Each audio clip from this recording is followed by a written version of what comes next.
Gardons les mains levées. Nous sommes à toi. Nous sommes pour toi. Nous te célébrons. Nous te glorifions. Le roi des rois. Le Seigneur des seigneurs qui est au milieu de nous. Par le Saint-Esprit. Gloire à ton Saint-Nom. Merci pour ton œuvre puissante dans nos cœurs et dans nos vies. Au nom de Jésus. Amen. Veuillez vous asseoir. Alléluia. Nous sommes à une étape particulière. Dieu m'a mis quelque chose dans le cœur. Et tout à l'heure, le Seigneur a confirmé par une vision qu'il a donnée à une de ses servantes qui est avec nous sous la bâche. Je crois que c'est une confirmation que le Seigneur a mis dans mon cœur. Ça confirme ce que Dieu a mis dans mon cœur depuis l'annonce de ce programme. Je voudrais vous partager deux vérités importantes que le Seigneur voudrait que nous puissions partager en ce jour. Deux vérités fondamentales, deux vérités qui vont nous donner d'aller de l'avant avec une certaine allure, à une certaine vitesse par le Saint-Esprit. Alléluia. Alléluia. Lorsque le Seigneur Jésus, je vais aller directement à l'objectif, lorsque le Seigneur Jésus est venu sur cette terre, il a annoncé clairement le Saint-Esprit comme un don qu'il allait accorder à son peuple, à ses disciples. La Bible appelle le Saint-Esprit la promesse du Père. La promesse du Père. En parlant du baptême du Saint-Esprit, la Bible parle de la promesse du Père. Le Seigneur Jésus disait, comme l'apôtre Bras l'a annoncé, il a dit, attendez jusqu'à ce que vous soyez revêtus de la puissance d'en haut. Il s'agit de la promesse du Père. C'est une promesse. Le Père s'est engagé. Le Père a mis la main sur son cœur et s'est engagé pour dire qu'il allait donner le Saint-Esprit avec puissance à ses disciples, à ses enfants. C'est une promesse. Et notre Seigneur Jésus, il a été déclaré par Jean-Baptiste comme étant celui qui vient. Jean-Baptiste a dit, il est celui qui vient. Je ne suis pas digne de délier la courroie de ses chaussures. Lui, il vous baptisera du Saint-Esprit et de feu. Alléluia. Le Seigneur Jésus est caractérisé par le baptême du Saint-Esprit. Il est appelé celui qui donne, le donateur du baptême du Saint-Esprit. Le Seigneur Jésus donne le baptême du Saint-Esprit. Et le baptême du Saint-Esprit est extrêmement important. Il est tellement important que le Seigneur Jésus lui-même, avant de commencer son ministère terrestre, a expérimenté le baptême du Saint-Esprit. En tant qu'homme, vous savez que notre Seigneur Jésus a deux dimensions au moins. Il est à la fois homme et à la fois pleinement Dieu. Puisque la parole étant Dieu, notre Seigneur Jésus est pleinement Dieu et pleinement homme. Dans son humanité, il a attendu pendant 30 ans avant de commencer son ministère. Quand il a commencé son ministère a commencé par le fait qu'il a été conduit par l'Esprit de Dieu vers Jean-Baptiste. Et étant conduit par l'Esprit de Dieu vers Jean-Baptiste, il a reçu le baptême d'eau. Il a été plongé dans l'eau. Le mot baptême veut dire plonger. Il a été plongé dans l'eau. Et quand il a été plongé dans l'eau, la Bible déclare qu'au moment où il se levait, il sortait de l'eau, le ciel s'est ouvert. Le ciel s'est ouvert. Dis à ton frère, le ciel s'est ouvert. Je veux entendre, le ciel s'est ouvert. Plus fort que ça, le ciel s'est ouvert. Le ciel s'est ouvert. Oui, nous avons encore besoin que le ciel soit ouvert. Et tout à l'heure, son serviteur a déclaré que le ciel était ouvert. Et je peux vous assurer que le ciel est toujours ouvert. Le reste, le ciel est encore ouvert. Le ciel n'est pas fermé. Alléluia. Jésus, sortant de l'eau, le ciel s'est ouvert. Et la Bible déclare que Jean-Baptiste dit qu'il voyait comme une colombe qui est venue, qui est descendue et qui s'est posée sur le Seigneur Jésus. Et il parlait de cette colombe en disant, il disait que cette colombe était le Saint-Esprit. C'était une image du Saint-Esprit qui était venu sur le Seigneur Jésus sous la forme d'un baptême. Vous allez voir que le Seigneur Jésus lui-même, la Bible est claire, il a été conçu du Saint-Esprit dans le sein de Marie. Il a été conçu du Saint-Esprit dans le sein de Marie et pendant 30 ans, bien qu'il ait été conçu du Saint-Esprit dans le sein de Marie, il n'avait manifesté aucun miracle, aucun signe surnaturel, aucun signe extraordinaire. on savait qu'il était venu de la part de Dieu, qu'il était fils de Dieu, mais rien de spectaculaire se manifestait dans sa vie. C'est lorsqu'il est passé par l'eau du baptême, parce que Dieu a voulu qu'il passe par cette eau du baptême. Jean-Baptiste a dit, il ne m'a pas permis de te baptiser, mais le Seigneur a dit, laisse faire, laisse accomplir la volonté de Dieu, laisse accomplir la justice de Dieu. Dieu voulait que dans ce temps-là, Jésus incarne exactement, montre exactement le chemin qui plaît à Dieu. Parce que Dieu veut que chacun de nous passe par la repentance, passe par les eaux du baptême. Et le Seigneur Jésus s'est identifié à nous, il a passé par le même chemin que nous devions emprunter. Il a emprunté en tant que chef, il a emprunté lui d'abord le chemin pour montrer la voie, pour indiquer le chemin à son peuple. Jésus est passé par l'eau du baptême, nous sommes appelés aussi à passer par l'eau du baptême. Et étant passé par l'eau du baptême, par l'eau de l'obéissance, parce que l'eau du baptême aussi, c'est l'obéissance, le baptême c'est aussi le baptême de l'obéissance, parce que Jésus est passé par l'eau du baptême, le ciel s'est ouvert. Vous ne pouvez pas recevoir la promesse du Saint-Esprit, l'onction du Saint-Esprit, si vous n'êtes pas obéissant, si vous n'êtes pas humble, si vous n'êtes pas disponible pour Dieu, vous ne pouvez pas recevoir la promesse du Père. Pour recevoir cette promesse, il faut s'humilier.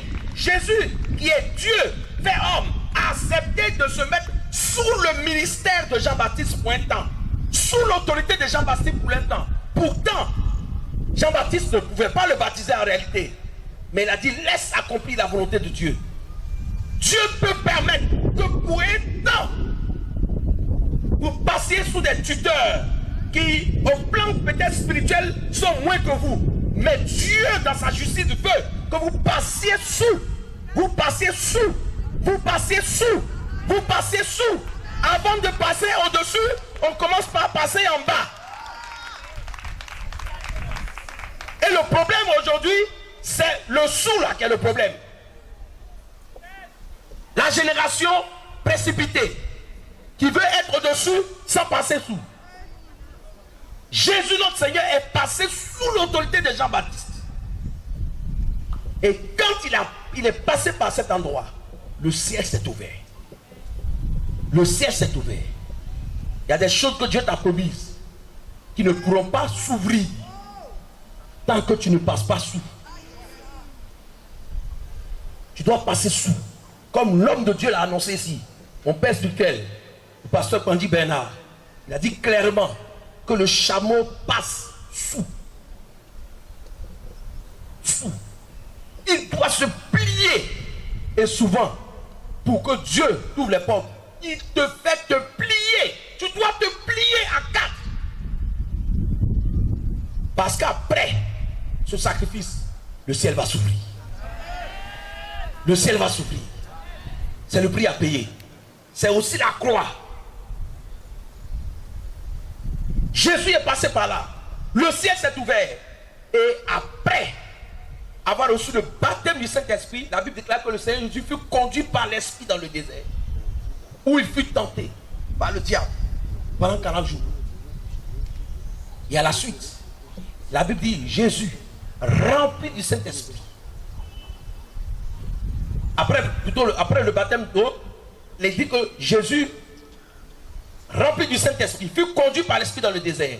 Ensuite, il est clairement dit, à la suite, vous allez voir que Jésus, revêtu, après avoir passé par l'étape de la tentation de l'épreuve, et après avoir remporté la victoire sur le péché, sur le diable et sur les tentations du diable, la Bible déclare que Jésus, revêtu de la puissance d'en haut, fut conduit. Alléluia. Il est revêtu, il est baptisé, il est rempli. Ensuite, il est revêtu de la puissance. Et sa renommée se répand partout. C'est un processus. Baptisé, rempli, revêtu. Il est prêt maintenant. Il y a des étapes. Il y a un chemin. Il y a une croix. Il y a une humilité. Il y a un caractère. Il y a une attitude que Dieu attend de toi pour que ton ciel s'ouvre. Pour que ton ciel s'ouvre. Pour que tu sois conduit effectivement dans ta destinée prophétique. Il y a une attitude. Il y a une position. Il y a une façon de faire. Il y a une mentalité que Dieu veut voir. Dieu t'attend au niveau de ta mentalité, au niveau de ton caractère. Jusqu'à présent, Dieu ne voit que des feuilles. Il ne voit que des feuilles sur ton figuier. Il n'a pas encore vu de fruits. Le Seigneur Jésus, quand il est venu au figuier, le figuier qui était feuillu, plein de feuilles, le Seigneur Jésus l'a regardé. Il ne s'est pas occupé des feuilles. Il s'est intéressé aux fruits. Il a commencé à chercher les fruits. Et il n'en a pas trouvé. Il a maudit le figuier. Le figuier s'était bien développé avec de belles feuilles. Mais le maître ne s'était pas intéressé aux feuilles. Il s'intéressait aux fruits. Il y a des choses. Pour que ton ciel s'ouvre, il y a des choses que Dieu attend. Il y a des conditions à remplir. Il y a des fruits que Dieu n'a pas encore vus. Et tant qu'il ne voit pas ces fruits, le ciel est fermé. Il faut que tu cherches dans la prière, dans la parole de Dieu, les fruits qui te manquent. Les fruits qui te manquent. Je ne parle pas de feuilles. C'est plus facile de porter des feuilles que d'avoir des fruits. Tout arbre a des feuilles, mais peu d'arbres ont des fruits. Les fruits, ça montre la santé de l'arbre. C'est avec les fruits qu'on sait si un arbre est en bonne santé ou en mauvaise santé. Il y a beaucoup d'arbres qui portent des feuilles extraordinaires, magnifiques, mais qui sont incapables de produire du fruit. Ou même quand ils produisent du fruit, ils en produisent de petits fruits, tout malades. Pour porter du fruit, et pour bien porter du fruit, il faut véritablement une bonne santé.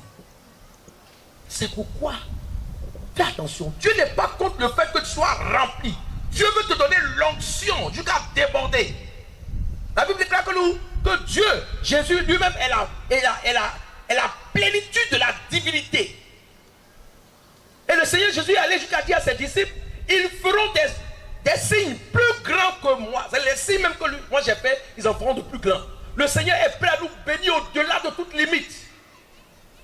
Il est prêt à ouvrir le ciel, ouvrir des horizons devant nous. Mais il y a un problème, Dieu attend. Il y a des choses que Dieu cherche. Dieu regarde. Dieu t'a testé plusieurs fois, il a vu que les fruits n'étaient pas au rendez-vous. Souvent, Dieu te teste d'une façon bizarre. Va te donner une instruction, va te donner un ordre. Le pasteur va te donner un ordre bizarre pour toi. Mais en réalité, derrière cet ordre-là, c'est un test de Dieu. Quelquefois, le pasteur crie sur toi. Et il y a quelque chose en toi qui prend un coup. Ce quelque chose-là, c'est quelque chose que tu dois laisser tomber et mourir. Pour que ton ciel s'ouvre. Pour que ton ciel s'ouvre. Or, tu t'accroches à cette chose-là. Si tu comprenais les voies de Dieu, tu allais laisser tomber cette chose. Vite! Parce que derrière cette obéissance, il y a un ciel qui doit s'ouvrir pour toi. Je parle à des chrétiens ici. Je parle à des chrétiens ici. Il y a beaucoup de choses dans notre vie qui nous empêchent de voir le ciel s'ouvrir. Cherche dans la prière. Cherche dans la parole de Dieu. Seigneur, qu'est-ce qui ne va pas? Qu'est-ce qui ne va pas? Qu'est-ce que tu es amour, tu es miséricordieux. Tu as promis le Saint-Esprit. Pourquoi ça tarde? Il y a sûrement des fruits que Dieu ne voit pas encore. Il y a une vie, il y a une attitude, il y a des réflexes, il y a un comportement, il y a une façon de faire, il y a un caractère que Dieu ne voit pas encore. Il sait très bien que s'il libère la bénédiction avant de voir ce caractère, cette bénédiction va t'égarer, va te détruire. Et je peux vous dire aujourd'hui que beaucoup de jeunes gens, de jeunes filles, d'hommes, de femmes se sont égarés avec ce que Dieu leur a donné. Lucifer s'est égaré avec les grâces que Dieu lui a données. Vous savez ça? Il a été créé un être merveilleux. Il a été appelé astre brillant. Il avait des dons extraordinaires. Il avait une responsabilité immense au ciel. Mais à un moment donné, toutes ces choses que Dieu lui a données, c'est devenu un sujet de destruction pour lui. Il a l'orgueil, il a tiré l'orgueil dans tout ce que Dieu lui a donné. Et ça l'a égaré. C'est pourquoi Dieu te regarde bien. Il veut libérer quelque chose sur toi. Mais quand il te regarde là, ta façon de réagir là, ta façon de parler là, il craint qu'un malheur t'arrive. Il te regarde et puis dit, elle n'est pas encore prête. Il n'est pas encore prêt. Dans la parole de Dieu, il est écrit, tu as été compté, pesé, divisé. Et tu as été trouvé léger. Mes amis, pendant que nous sommes assis là, nous marchons, nous vivons, Dieu nous compte, il nous pèse et il nous divise. Pour nous évaluer, pour voir notre vraie valeur. Il y a des choses que vous ne soupçonnez pas. Vous pensez que ce n'est rien. Mais en réalité, c'est Dieu qui était en train de faire quoi? De vous compter, de vous peser et de vous diviser. La réaction que tu as eue devant ton mari là, tu ne sais pas que c'est grave parce que ça t'a fermé le ciel. À travers ton mari, c'est Dieu qui était en train de te compter, de te peser et de te diviser. Il était en train de t'évaluer, de te tester. Et tu n'as pas fait attention. Tu n'as pas fait attention. Pour laisser l'Esprit de Dieu te façonner, te briser, te sanctifier. Tu t'es accroché à ton moi, à ton orgueil. Et tu as tapé sur la poitrine. Le ciel s'est fermé.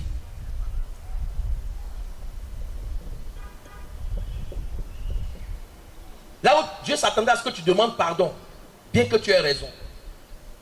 Là où Dieu s'attendait à ce que tu le glorifies, tu l'as déshonoré. Le ciel s'est fermé. Et pourtant, Dieu désire te remplir, te visiter, t'impacter, te donner toutes ces choses que tu vois dans les visions, dans les rêves, dans les songes. Tu dis, mais jusqu'à quand? Le problème n'est pas du côté de Dieu. C'est sûrement de ton côté que c'est tout le problème. Les fruits ne sont pas... Ce n'est que des feuilles que tu as. De belles feuilles. Mais ce n'est pas suffisant.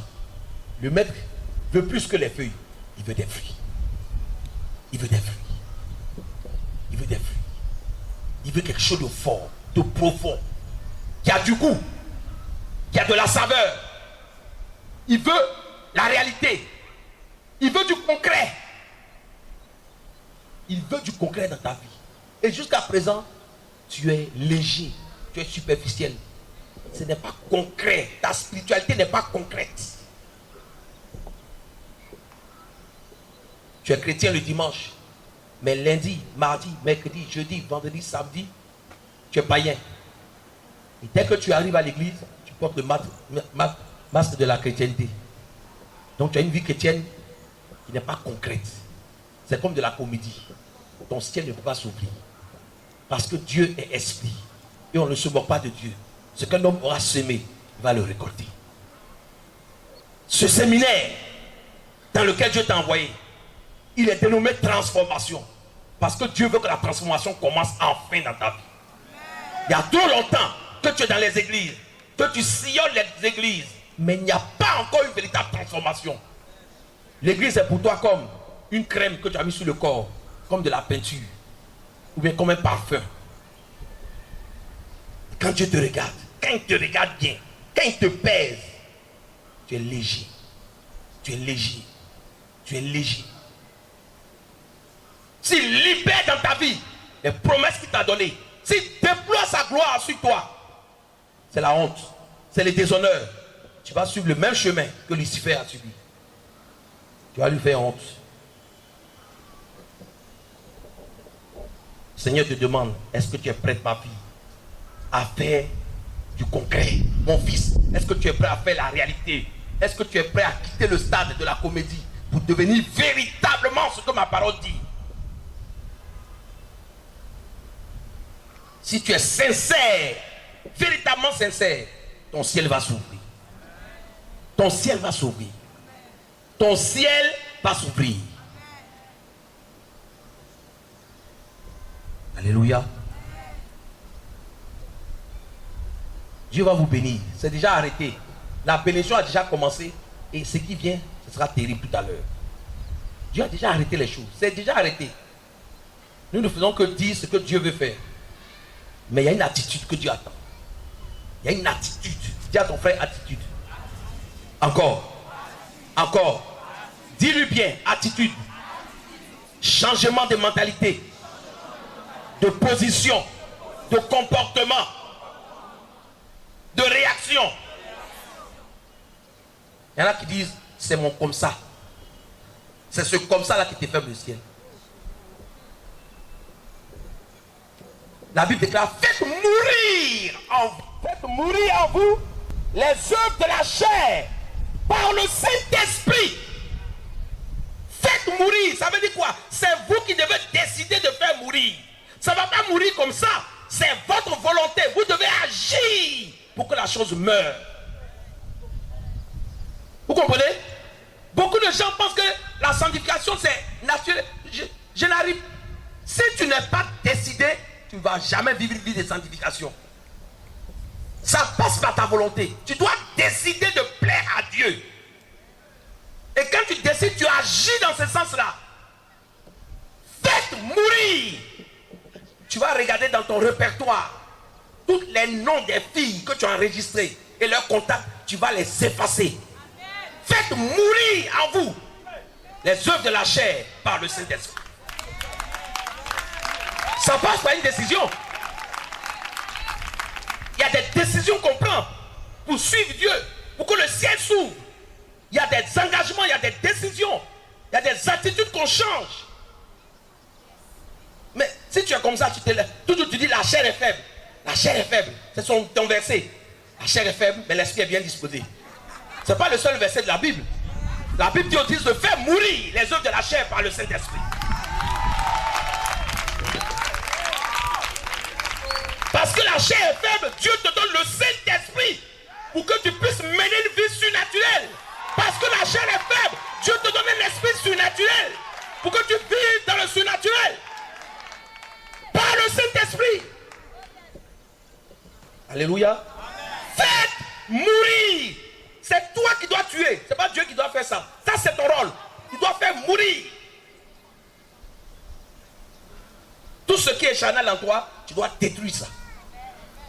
C'est comme ça que ton ciel va s'ouvrir. Vous pensez, il y en a quand ils voient les pasteurs prêcher, ils ont l'impression que pour nous là c'est facile, pour eux c'est difficile. On ne peut pas vous raconter beaucoup de choses, sinon, si on commence ici, vous allez voir que peut-être que pour nous c'est plus difficile que pour vous. Les mêmes tentations, les mêmes péchés, nous sommes sujets à ça. C'est une affaire de décision. C'est une affaire de savoir ce que tu veux. C'est une affaire de savoir où tu veux aller et ce que tu veux devenir. C'est un choix. Dieu dit, je mets devant toi la mort et la vie. Choisis la vie. Choisis. C'est toi qui dois choisir. Ce n'est pas Dieu qui doit choisir pour toi. Ce qui ne t'arrange pas là, il faut jeter ça. Le Seigneur va jusqu'à dire, si ton œil est pour toi, une occasion de quoi?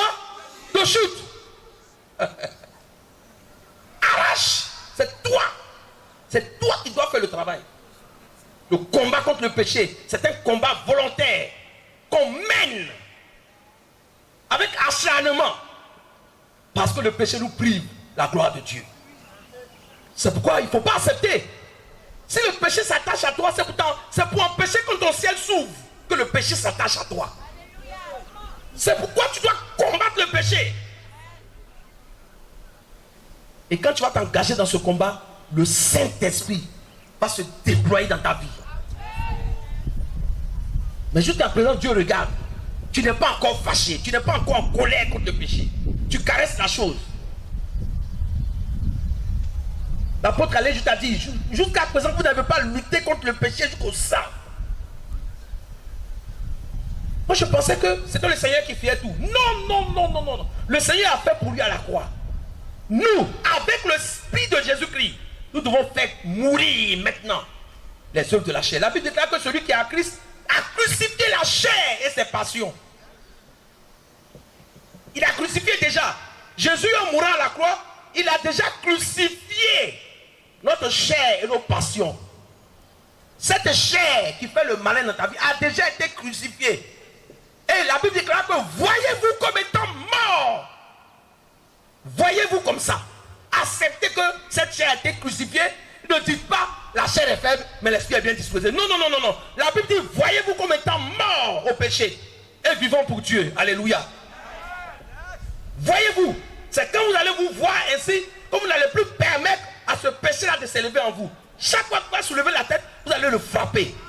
Jusqu'à ce qu'il reste tranquille pour que votre ciel s'ouvre. Alléluia.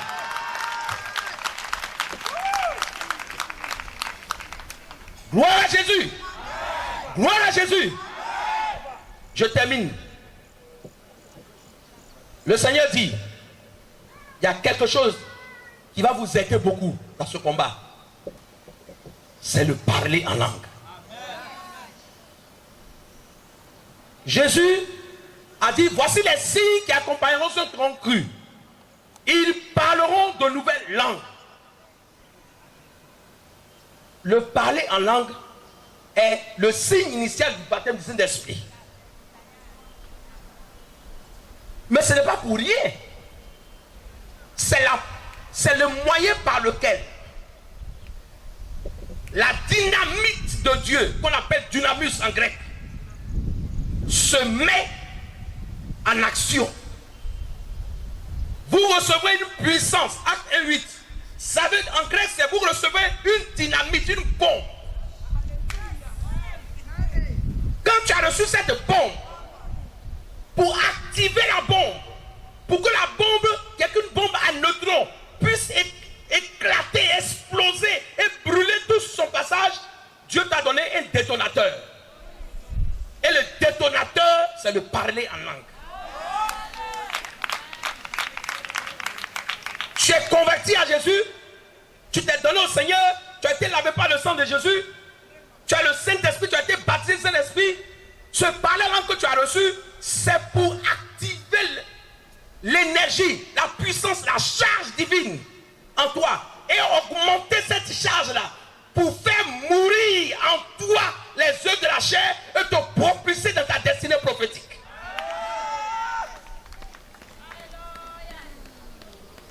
Donc il faut utiliser ça. L'apôtre Paul a dit, je parle en langue plus que vous tous. Il disait ça à toute une église charismatique, l'église de Corinthe. Je parle en langue plus que vous tous. Paul parle de 10 000 mots. Et quand je suis dans le secret, je dis 10 000 mots. Mais quand je suis dans l'assemblée, je préfère dire 5 mots. Mais dans le secret, Paul parlait. Il parle de 10 000 mots. Si on veut calculer, 10 000 mots, ça fait combien d'heures? Vous voulez être des héros, des victorieux. Dieu vous a donné une dynamite, une bombe. Il vous a donné un détonateur et vous jouez avec ça. Tu as la bombe, tu as l'allumette pour allumer la bombe, et puis tu es là, tu es assis. Et puis tu dis, le diable attaque, les démons m'attaquent, les sorciers m'attaquent. Le Seigneur te regarde et dit, mais ce n'est pas possible. Toi, tu as la bombe. Tu as ce qu'il faut pour faire éclater la bombe. Et tu es assis là, tu dis, les sorciers sont trop dangereux dans ce village-là. Dieu dit, si tu savais ce que toi-même tu as là, c'est toi qu'on allait appeler la personne dangereuse. Tu as reçu le baptême du Saint-Esprit, et puis tu es assis avec le détonateur, le parler en langue, et puis de temps en temps, quand c'est les dimanches, on parle de Pentecôte, à ce moment tu dis, alléluia, c'est ce jour-là que tu fais ça. Donc tu attends d'abord de la fameuse visitation, que l'eau soit remuée d'abord avant de parler en langue. C'est pas comme ça. Le parler en langue que Dieu nous a donné pour la prière, c'était un parler en langue que nous déclenchons à tout moment quand nous voulons. C'est un parler en langue pour s'édifier. Le mot édifier en grec c'est oikodomeo. Construire sa forteresse, construire sa demeure. Celui qui parle en langue, il se construit lui-même et il construit une forteresse autour de lui. Il construit sa demeure. Donc le parler en langue, c'est pour se fortifier puissamment, s'empuissanter, au point que quand les démons te regardent, ils voient une boule de feu qui se déplace. Ce n'est pas quelque chose que et puis tu regardes ça de temps en temps, tu soulèves ça, et puis tu tapes la poussière dessus, et puis tu essuies ça. Non. Non. Non. Non. Même les voitures là, les moteurs là, si c'est garé pendant longtemps, à un moment donné, quand tu viens de démarrer là, ça ne démarre pas. Le moteur, il a besoin d'être rodé, constamment rodé pour être puissance, pour déployer sa puissance.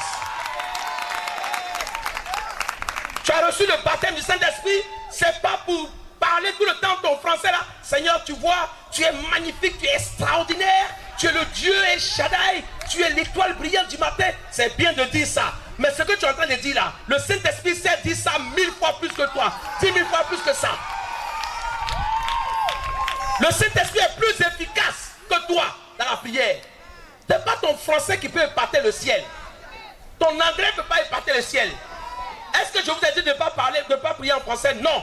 Est-ce que je vous ai dit de ne pas prier en langue, de ne pas prier en anglais? Non. Même Dieu permet que vous priez dans votre patois, ce n'est pas mauvais.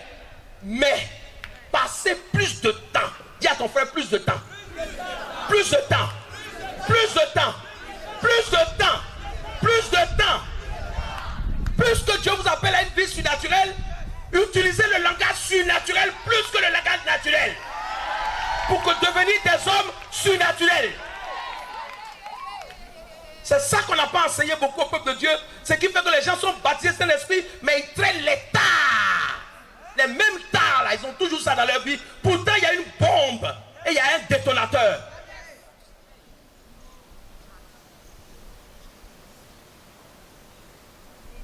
L'apôtre Paul a dit à Pierre, le Seigneur Jésus plutôt a dit à Pierre, Pierre, tu veux être mon apôtre, je te donnerai les clés du royaume. Mais Pierre, je suis étonné. Je te dis de prier, je viens, qu'est-ce que je constate? Tu n'as même pas pu faire 1 heure avec moi. 1 heure avec moi. 1 heure avec moi, ça veut dire quoi? C'est le minimum. Pour Jésus. Si tu n'as rien fait dans la prière, c'est 1 heure. Si tu n'as rien fait, c'est 1 heure. Oh, il y a des gens ici, si on veut checker. Même pour faire 1 heure. C'est pourquoi Dieu t'a donné le baptême du Saint-Esprit avec le signe initial du parler en langue. C'est pour que tu puisses aller au-delà de 1 heure de temps. Parce que ton français est pauvre, ton bété est pauvre, ton agni est pauvre, ton djoula est pauvre. Mais la langue du Saint-Esprit n'est pas pauvre. Tu peux parler au-delà de 1 heure de temps, 2 heures de temps, 3 heures de temps, 4 heures de temps, 5 heures de temps. Il faut qu'on revienne à ces choses-là. Sinon, il n'y aura pas de réveil dans notre nation. Et le message que le Seigneur m'a donné, il dit, il faut leur enseigner de revenir à la vieille pratique, à l'ancienne méthode. Mais l'ancienne méthode là, c'est elle qui est divine. Ils n'ont qu'à venir sur les vieux sentiers là. C'est les vieux sentiers là qui portent du fruit. Remettez-vous au parler en langue pendant des heures, des heures, des heures, des heures, des heures, des heures, jusqu'à ce que vous libériez le feu qui est en vous. Libérez le feu en vous dans toute la Côte d'Ivoire. Pour que je vous dis, je vois quelque chose. Je suis en train de voir quelque chose. Je suis en train de voir quelque chose. Quelque chose va se passer. Je vous le dis, l'Esprit de Dieu est révolté. Il est révolté. Il y a longtemps qu'il attend ce moment-là. Il est révolté. Il veut mettre en route la dynamique.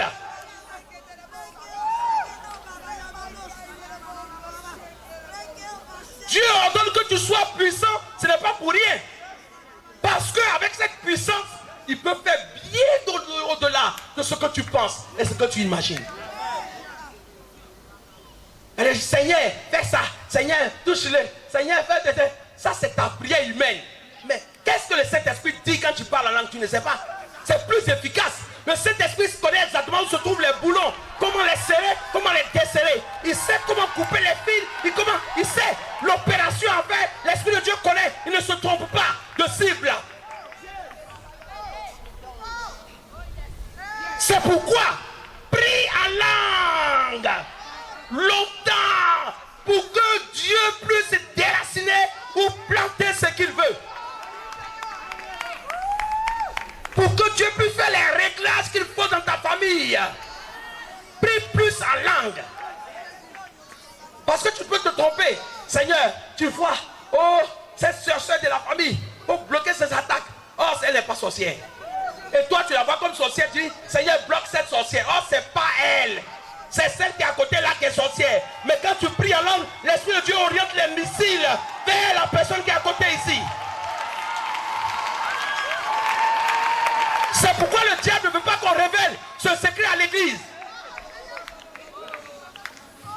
Jésus, en allant au ciel, ne nous a pas donné des maisons, des voitures, des avions, des fumées, des fusées, des diplômes. Non, il nous a donné le plus grand, le plus puissant don. Le Saint-Esprit, la puissance du Saint-Esprit, l'onction du Saint-Esprit, le baptême du Saint-Esprit. Parce que le Seigneur Jésus sait très bien, avec cette puissance, ce qu'il est capable de faire.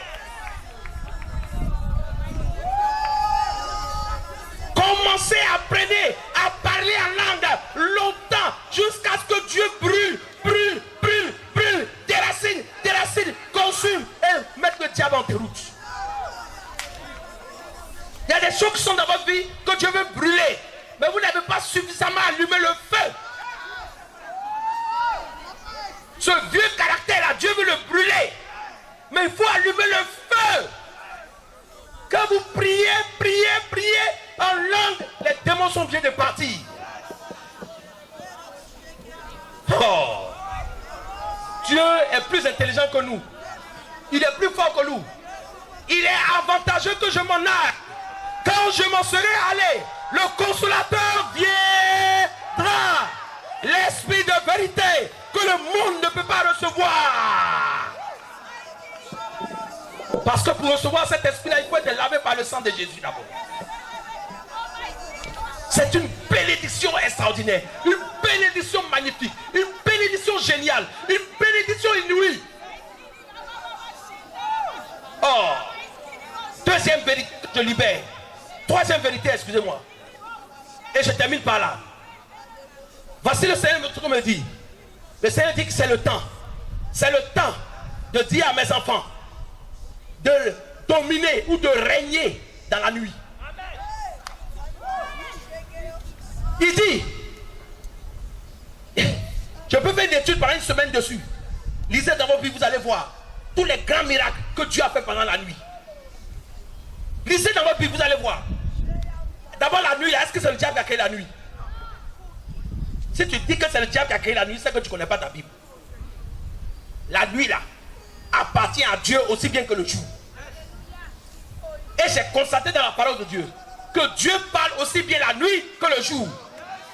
La nuit n'empêche pas Dieu de parler. Souvent même, l'apôtre Paul par exemple dans sa vie, les plus grandes rencontres qu'il a eues avec Dieu, c'était pendant la nuit. Dieu lui a parlé, lui a donné des visions claires, des révélations claires pendant la nuit. Et Dieu m'a fait parcourir la parole. J'ai vu les grands miracles, les grandes délivrances. Comment Dieu a délivré Israël de l'Égypte. C'est dans la journée, c'est dans la nuit. À quelle heure? À minuit, au milieu de la nuit. Vous n'avez pas dit que le milieu de la nuit ça appartient aux sorciers? Vous n'avez pas dit que ça appartient aux sorciers? Mais c'est Dieu justement a choisi le milieu de la nuit pour frapper l'Égypte, la plus grande des puissances sorcières. Et Dieu a détruit l'Égypte à partir de minuit. Le diable nous a trompés. Il dit la nuit c'est pour eux. Il faut les laisser la nuit. Et puis toi c'est le jour pour prier. Dieu dit non, non, non, non, non, non, non. Vous êtes la lumière. Et la lumière, son règne est puissant dans la nuit. Vrai ou faux? Vrai ou faux? Vrai ou faux? C'est à quel moment on voit que quelqu'un a une lumière en lui? À quel moment on sent la lumière? Ah bon. Dieu dit c'est dans la nuit que vous devez posséder la nuit. Vous devez dominer la nuit. Vous devez régner la nuit. Au nom de Jésus-Christ. Et par la puissance du Saint-Esprit. C'est la nuit. C'est la nuit. C'est pendant la nuit que votre effet, votre importance a du poids. Mais vous, pendant la nuit, vous dormez. Oh, c'est la nuit que vous deviez être réveillé. Pour bien les brûler. Pour bien éclairer. Et pour paralyser tous ceux qui ont besoin de la nuit pour travailler. Vous allez voir un endroit qui est noir. Les gens vont là-bas, font des bêtises, s'embrasser, faire ceci, cela, dans le noir. Et puis brusquement, pendant la nuit, là, on envoie la lumière. Hey! Hey! Ça saute les clôtures, ça commence à courir. Ah, quand c'était noir, vous étiez à l'aise. Maintenant, la lumière est arrivée dans la nuit. Dieu me dit, dis à mon peuple, occupez la nuit, occupez la nuit, occupez la nuit, occupez la nuit, par la puissance du Saint-Esprit, par le baptême du Saint-Esprit, par le parler en langue, occupez la nuit.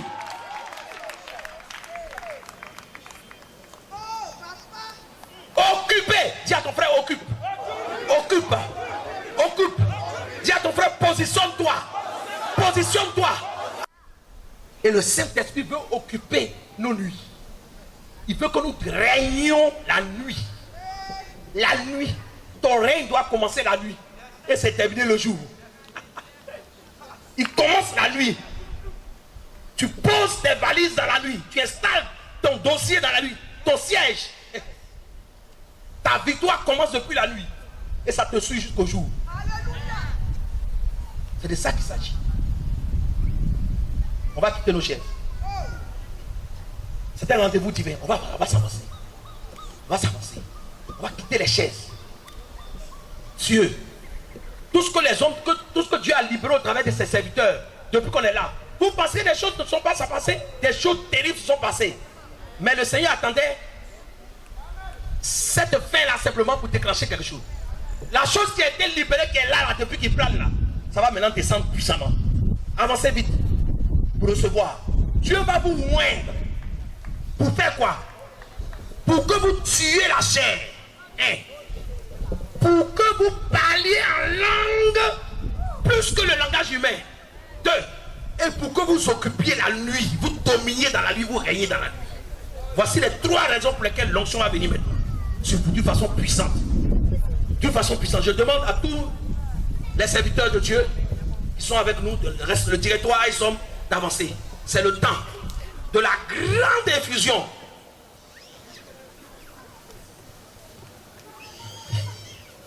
On n'a même pas besoin d'aller. Levez simplement les mains et commencez à recevoir. Commencez à vous disposer. Vous allez voir le Seigneur lui-même vous toucher. Et toi qui viens recevoir le baptême de cet esprit aussi, viens dans cet esprit-là. Il faut que tu viennes dans cet esprit de tuer le péché, de tuer la chair, de prier beaucoup en langue et d'occuper la nuit sainement, de dominer la nuit. Il faut venir dans cet esprit-là. Parce que ton Dieu veut que tu vives une vie surnaturelle.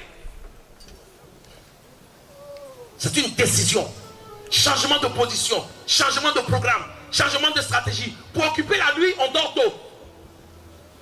Tu dois changer ton plan, ton timing. Dormir tôt, parce que tu dois occuper la nuit. Tu dois occuper la nuit. Et le diable te trompe. Tu te mets devant la télévision jusqu'à minuit, 1h du matin. Donc quand tu te couches, tu ne peux plus ouvrir les yeux. Il faut changer ton programme pour occuper par le baptême du Saint-Esprit, par le parler en langue, toutes les nuits. Prions, prions, prions, prions, prions.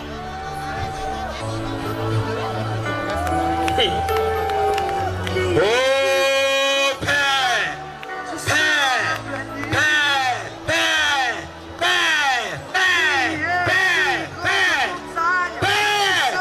Oh, répands, répands, répands, répands, répands, répands, répands ton onction.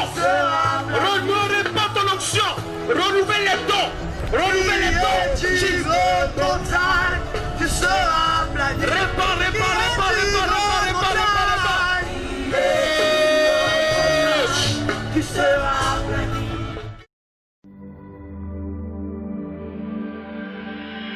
Et quand l'esprit de vérité sera venu, il vous conduira dans la vérité tout entière. Apôtre Ndaka Sidanière, je suis le pasteur principal des églises locales de qualité de Williamsville, Nazareth et Rehoboth Victoire. Je suis le président fondateur de la Vision Maranatha Internationale. Je suis conseiller spirituel de ISOM Côte d'Ivoire. Je suis directeur du centre ISOM à Djamé. Williamsville. Je suis marié, père, j'ai 7 enfants.